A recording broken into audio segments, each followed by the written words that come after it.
Terjadi suatu kelaparan. Kenapa dikatakan pada zaman para hakim? Karena Tuhan ingin kasih tahu bahwa ya kelaparan itu terjadi karena orang Israel yang hatinya menjauh daripada Tuhan. Hatinya menjauh daripada Tuhan. Tetapi apa yang terjadi, saudara? Ada satu keluarga, lalu pergilah seorang dari Bethlehem Yehuda beserta istrinya dan kedua anaknya laki-laki ke daerah Moab untuk menetap di sana sebagai orang asing. Namanya siapa, saudara? Ayat yang kedua. Nama orang itu adalah Elimelech. Elimelech itu God is my king. Wah, namanya bagus. Melech itu adalah Moloch, raja. El itu adalah Allah. Ya, God is my king. Nama istrinya Naomi. Naomi itu artinya apa, saudara? Naomi artinya menyenangkan. Ya, kalau kasih nama, boleh kasih nama anak Naomi itu bagus, saudara. Artinya menyenangkan, pleasant. Ya, dan nama kedua anaknya adalah siapa? Mahlon dan Kilion. Nah, ini jangan kasih nama anak Mahlon dan Kilion. Saudara tahu namanya apa? Mahlon itu artinya sakit-sakitan. Kilion itu artinya apa? Lemah. Jadi satu udah lemah, satu udah sakit-sakitan. Wah, ya. Mungkin waktu mamanya melahirkan, mereka situasi seperti itu, saudara. Tapi jangan kasih nama anak kita berdasarkan situasi mereka lahir, saudara. Jangan ya. Kalau mereka lahirnya susah, kasih nama susah. Wah, susah, saudara. Jangan, saudara ya. Ya. Mereka pergi dari Bethlehem. Semuanya orang Efrata. Dari Bethlehem Yehuda. Dan setelah sampai ke daerah Moab, diamlah mereka di sana. Jadi mereka rumahnya di mana?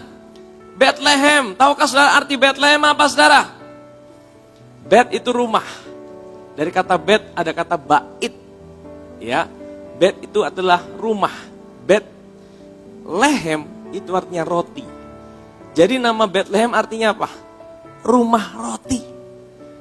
Jadi saudara bayangkan, rumah roti artinya banyak roti. Namanya rumah roti. Ya kan? Rumah roti pasti banyak roti.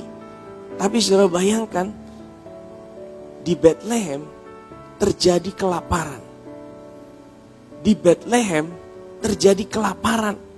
Rumah roti, tidak ada roti, tidak cukup roti. Sehingga apa, saudara? Sehingga satu keluarga ini memilih untuk mengungsi dari rumah roti. Mereka lari keluar dari rumah Tuhan. Mereka lari keluar dari rancangan Tuhan. Mereka lupa akan Tuhan. Saudara, kadang-kadang hidup kita seperti itu, saudara. Jujur tidak, saudara? Kadang-kadang waktu kita menghadapi persoalan yang berat, kita lupa Tuhan, Engkau ada di mana. Sehingga kita mulai cari pertolongan dari yang lain. Kita mulai cari pengharapan kita sama yang lain. Kita mulai cari kekuatan kita sama yang lain. Saudara, waktu saya renungkan hal ini, saudara, Tuhan ajarkan gini. Sekalipun engkau tidak melihat jawaban, lihatlah Tuhan di tengah-tengah situasi yang sedang kau hadapi. Kadang-kadang Tuhan itu mau waktu kita menghadapi persoalan, kita jangan lari dari persoalan. Bethlehem itu rumah roti. Ini menggambarkan apa, saudara? Ini menggambarkan roti itu bicara tentang siapa? Tentang Yesus. Tentang Yesus. Dialah adalah roti hidup itu, saudara.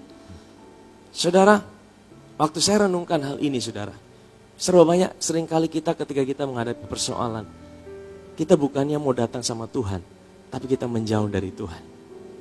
Kadang-kadang dalam hidup ini, waktu tekanan itu sudah begitu berat. Kadang-kadang waktu kita ngalamin situasi yang mungkin kita tidak bisa mengerti dalam hidup ini. Saudara, kita mulai menjauh dari Tuhan. Kita mulai tidak sadar akan Tuhan. Kita mulai keluar dari Bethlehem. Kita mulai keluar dari rumah roti itu. Sekalipun ya mungkin rumah roti itu bisa saja terjadi kelaparan. Tapi kelaparan itu bukan karena Tuhan tidak siapkan makanan di situ, tapi karena orang Israel yang hatinya menjauh dari Tuhan.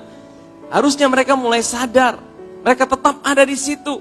Mereka tetap ada di rumah roti, mereka mulai sadar itu. Saya percaya, saudara, kalau Tuhan ada, sekalipun di tengah-tengah situasi yang sulit, mereka tetap terpelihara. Sekalipun di tengah-tengah masa kelaparan, di Bethlehem itu kelaparan, tapi Tuhan ada di situ.